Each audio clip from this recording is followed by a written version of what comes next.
Shropshire Wrestling Alliance's Gold Rush review, and the show started with Mark Morgan being presented with a new belt.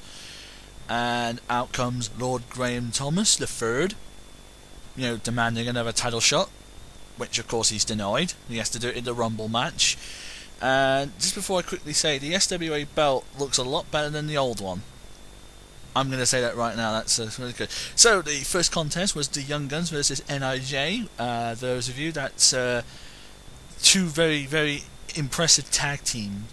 And as you can see from the photos, they had quite a high-flying and total non-stop action, no pun intended.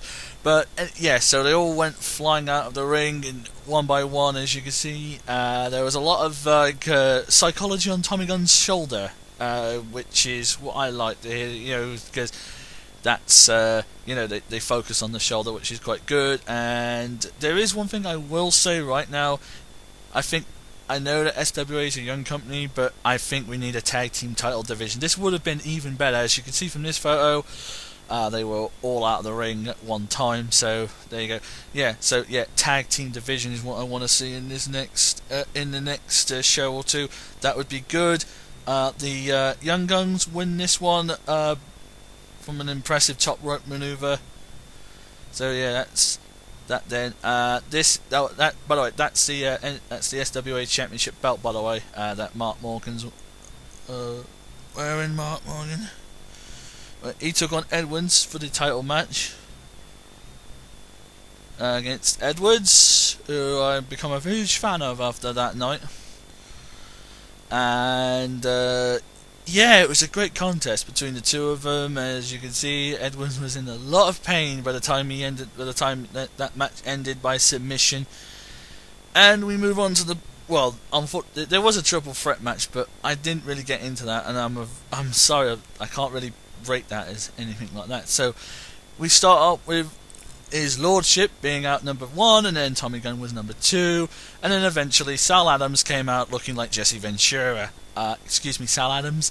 Can I just say something? He did ring, and he wants his nice, feathers back. Don't nick off of Jesse Ventura's clothing next time. So as we move on, as the Rumble match progressed, we had about 20 men, although 18 of them were wrestlers. One of them was the GM of SWA that immediately got out of the ring. So he was in there faster than Santino. But that would have been fun. And out comes Santa Claus. So not only is he busy in the North Pole, he has time to show up at SWA and get his butt whooped. So eventually, final entry was, of course, the local hero Joey Starr, who went on to actually win the event. And so that was quite a surprise. I thought Starr was out for injury, but that was a surprise.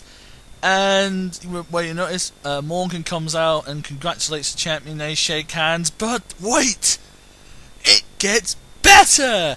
It gets better. Not only does Joey Starr turn on him and go heel, he poses with the belt. The crowd is confused, and well, there you go. Joey Starr turns heel. Next show, February 9th, 2 days after my 28th birthday. I rate the show at least 4.5 stars.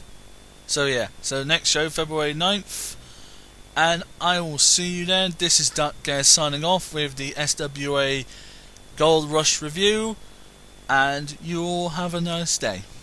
Every single one of you, wherever you are watching.